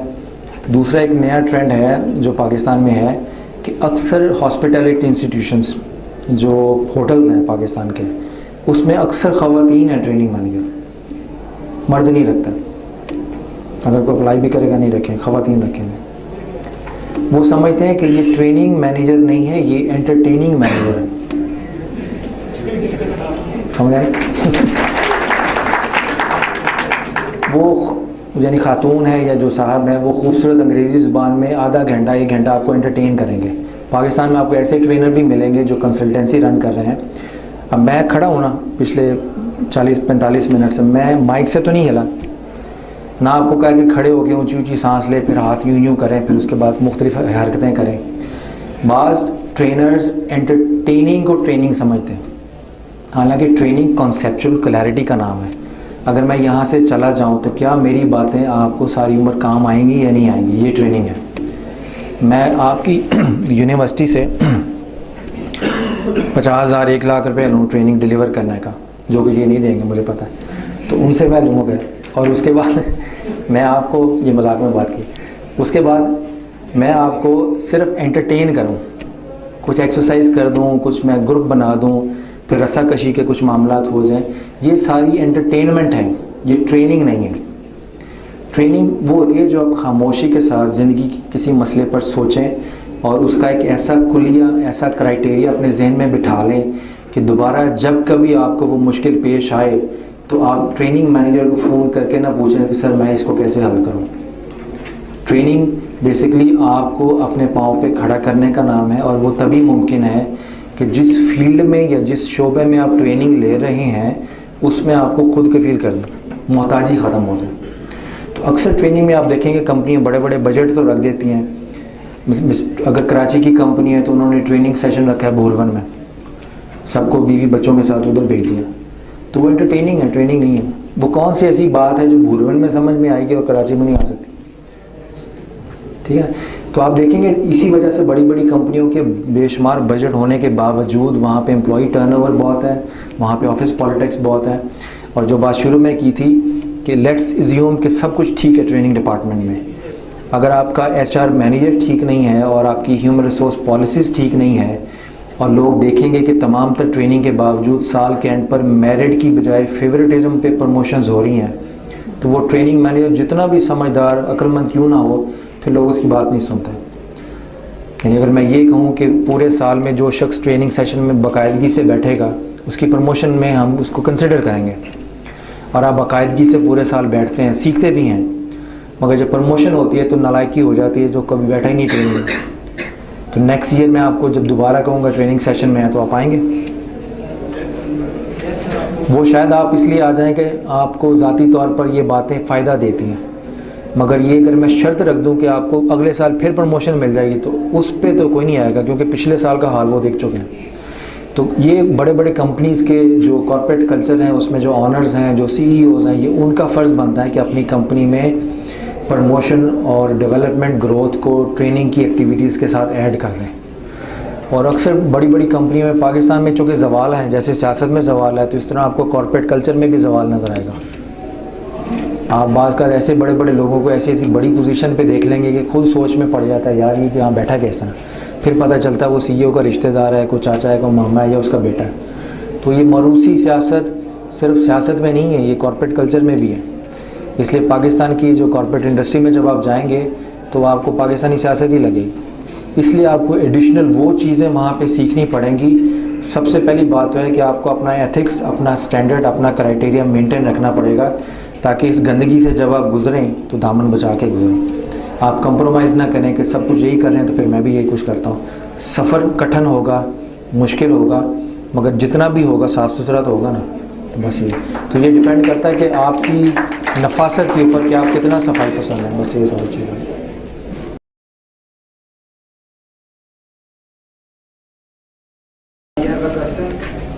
सर वो कोई बताऊंगा गुड ट्रेनर, हम खुद कैसे बन सकते हैं गुड ट्रेनर। और सर टीचर्स का मैं पूछना है कि टीचर्स बहुत इंपॉर्टेंट रोल प्ले करते हैं सोसाइटी के अंदर, क्योंकि ये जितने भी स्टूडेंट्स बैठे हैं इनकी वो तरबियत कर रहे हैं, ठीक है। तो हमारा मेंटल लेवल या मेंटल जो भी प्रिपरेशन है उन्होंने करवानी है हमें, ठीक है। तो वो अगर अच्छे ट्रेनर नहीं है तो हम किस तरह बन सकते हैं आगे। और सबसे मुश्किल क्राइटेरिया मेरे ख्याल में टीचर्स को रखने का होना चाहिए, ठीक है, जॉब्स पे, ठीक है। तो आप खुद बेहतर जानते हैं कि क्या क्राइटेरिया है टीचर्स का। अच्छा ठीक है, अब इसका सवाल कि इन्होंने सवाल पूछा कि बाज़ का टीचर्स में ये एबिलिटी नहीं होती कि वो बेहतर तरीके से गाइड कर सके स्टूडेंट्स को, तो वो क्या करें फिर, ठीक है ना। अब इसका एक तो मिजाहिया जवाब है, अगर आपकी किसी ऐसी खातून से शादी हो जो बाद में पता चले आप किसी बनती नहीं है तो क्या करेंगे, तलाक यूनिवर्सिटी में क्या अब एक प्रैक्टिकल लेसन याद रख लें। 4 या 3 चीज़ें ऐसी हैं ज़िंदगी में खुश नसीबों को मिलती हैं।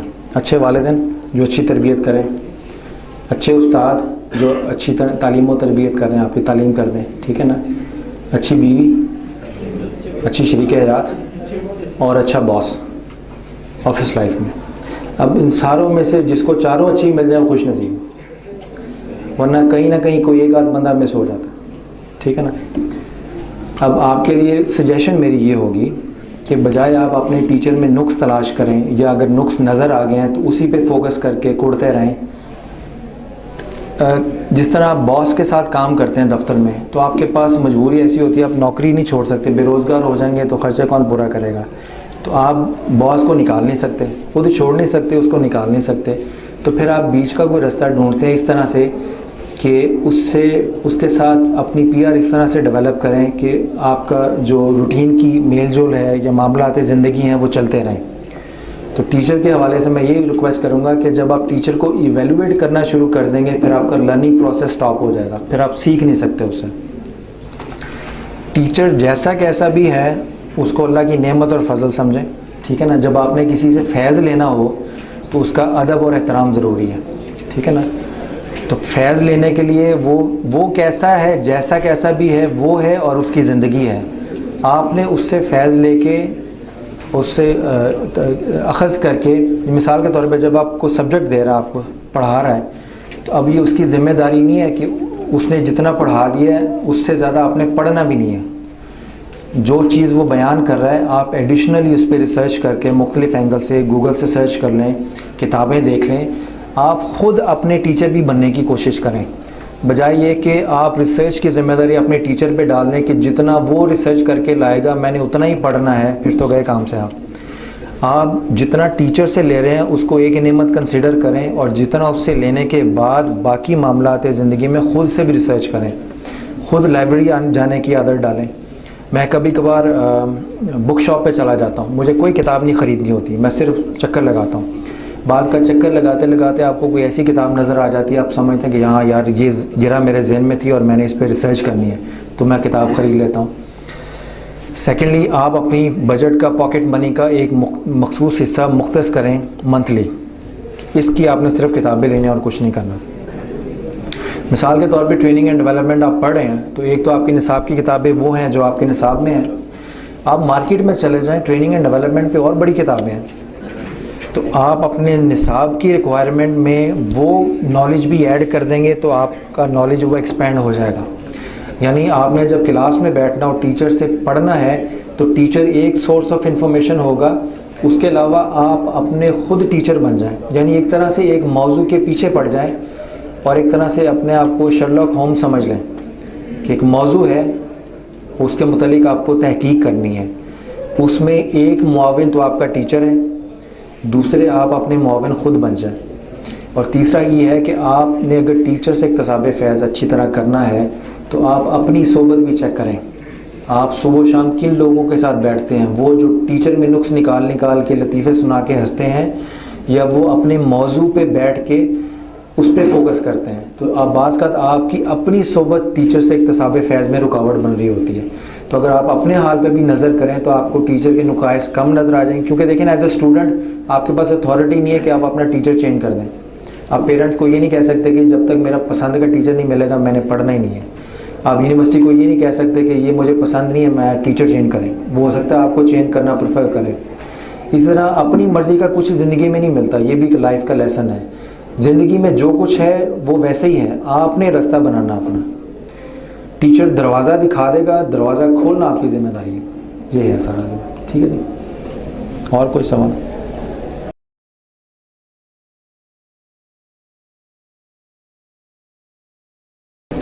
सर, जब students after study job sector में जाते हैं किसी भी जॉब के लिए, तो वो इस मामले में हर स्टूडेंट बहुत सस्पेंस में होता है कि इंटरव्यू के लिए मुझसे क्या पूछा जाएगा, कैसे पूछा जाएगा। आप as a human resource manager कुछ वो क्या एक्सरसाइजेज हो जो हम अपनी डेली लाइफ में अपनाएं जिससे हमें इन सारी चीज़ों में मदद मिले, और ओवरऑल कोई भी ऑर्गेनाइजेशन या फर्म क्या चीज़ें प्रेफर करती है किसी भी कैंडिडेट में जॉब सिलेक्शन में किसी भी डिपार्टमेंट में? मैं आपको दो अपने तजर्बे शेयर कर देता हूँ कि मैंने जब फर्स्ट जॉब पाकिस्तान में की थी तो मेरे साथ क्या हुआ था। अब आपने सवाल ये पूछा, मैं सवाल इसलिए दोहरा रहा हूँ ताकि वीडियो में रिकॉर्ड हो जाए, तो जो वीडियो देख रहे हैं उनको भी सवाल समझ में आ रहे हैं कि एज अ फर्स्ट टाइम जब आप जाते हैं इंटरव्यू के लिए तो वो कौन सी ऐसी बात है, आपके पास कुछ भी एक्सपीरियंस नहीं होता तो कैसे अपने आप को सिलेक्ट करवाएं, यही है ना बेसिकली। तो पहली बात तो ये कि बी ऑनेस्ट, ठीक है। अब जब मैंने काफ़ी इंटरव्यू दिए अपनी फ़र्स्ट जॉब में, तो हर जगह मैंने वही जवाब दिया जो मैं अभी आपको बताऊंगा, मगर मैं सिलेक्ट नहीं हुआ। तो एक जगह मैंने जवाब वही दिया, मैंने ये तहैया किया हुआ था कि मैंने इससे हट के जवाब नहीं देना, और मुझे ये भी पता था कि मुझे हायर भी वो करेगा जो तबीयत का अच्छा आदमी होगा, जिसको वाज़े साफ बात पसंद हो।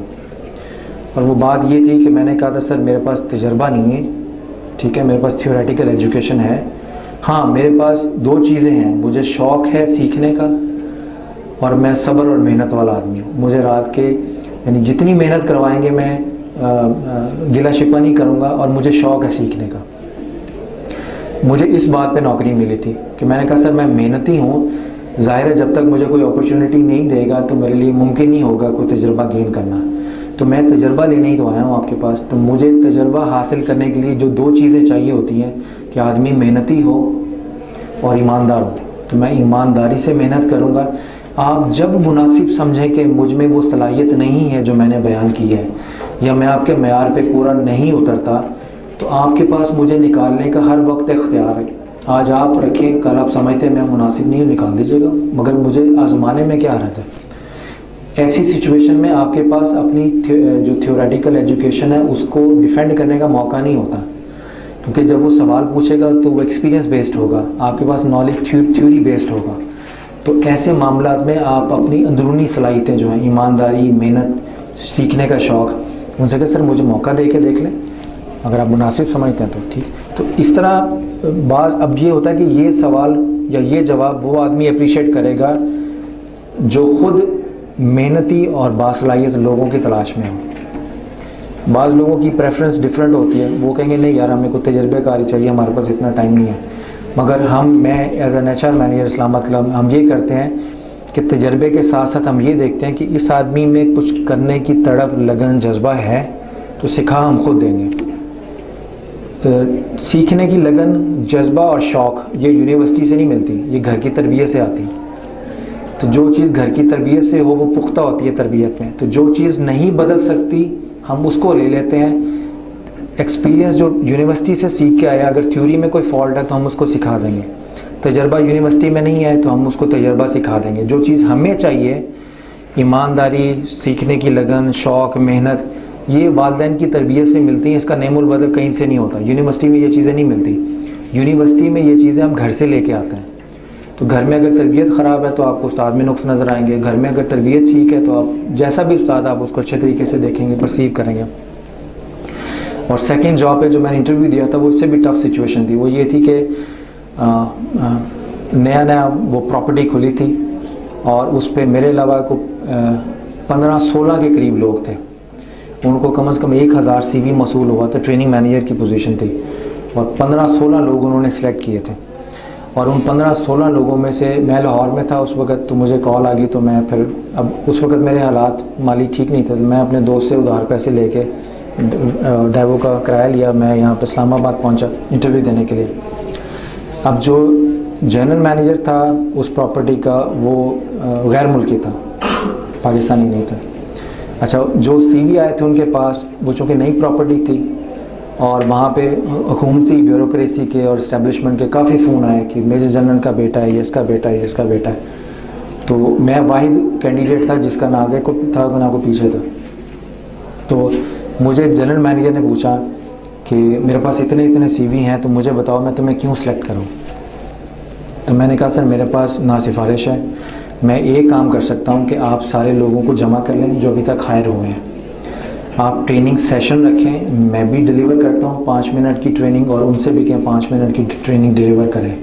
जो ट्रेनिंग में विन कर जाए उसको हायर कर लें आप, ठीक है ना। अब उसने ट्रेनिंग नहीं ली किसी की, मगर उसने मुझे हायर कर लिया।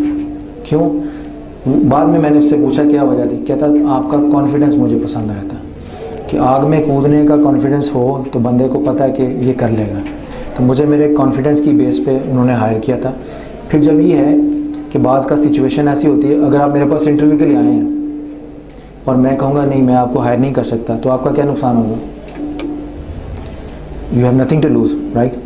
तो आप जुर्रत और बहादुरी के साथ अपनी वो सलाहियतें पेश करें जो आपके CV पे नहीं लिखी हुई, ठीक है ना। अगर अच्छा HR मैनेजर होगा, अगर अच्छा आदमी होगा हायर करने वाला, तो वो आपकी फितरती सलाहियतों पे ध्यान ज़्यादा देगा। अगर एक आदमी बहुत एक्सपीरियंस्ड है टेक्निकली, बड़ा शानदार कैरियर है उसका टेक्निकली, मगर फितरतन चोर है या मिजाज का फितरतन गंदा आदमी है, ख़वातीन के साथ बदसलूकी करता है, तो क्या ऐसे आदमी को कंपनी हायर करेगी अच्छी? बाज़ का आपकी जो इंटरनल एबिलिटीज़ होती हैं वो आपकी एजुकेशनल क्वालिफ़िकेशन पे हावी होती हैं। तो जब आप इंटरव्यू के लिए जाएं, अपना कंपनी के मुतालिक इन्फॉर्मेशन ले लें, कहाँ जा रहे हैं, थोड़ा सा रिसर्च वर्क उसका कर लें, और अकेले बैठ के अपनी एकेडमिक क्वालिफ़िकेशन के साथ साथ अपनी जो फितरती सलाहियतें अल्लाह ताला ने आपको बख्शी हैं कि आप किस चीज़ में ज़्यादा महारत रखते हैं, किस चीज़ में ज़्यादा जुनून है, किस चीज़ में ज़्यादा शौक़ है, इन चीज़ों को भी इंटरव्यू में प्रेजेंट करने की सलाहियत रखें। ये ऐसा एरिया जहाँ पे हमारी यूनिवर्सिटी में जनरली इस पर कोई ट्रेनिंग नहीं होती, और अगर इंटरव्यूज़ पे ट्रेनिंग भी होती है तो वो ये बताते हैं कि आपने अपनी जो तालीमी काबिलियत है इंटरव्यू में प्रेजेंट कैसे करनी है। तो बाज़ का हर जगह तालीमी काबिलियत प्रेजेंट करने से नौकरी नहीं मिलती। आप उन एरियाज़ पे भी अपनी तबीयत और अपनी शख्सियत को के मख्फी पहलू को उजागर करें जहाँ पे अक्सर लोगों का ध्यान नहीं जाता। बड़ा ये टॉपिक लंबा है कि किस तरह से आप प्रेजेंट किए, थोड़ा सा मैंने आपको टिप्स दे दिए हैं, मगर ये एक सेपरेट फुल फ्लैज वर्कशॉप्स की शक्लों में हैं ये सारी चीज़ें।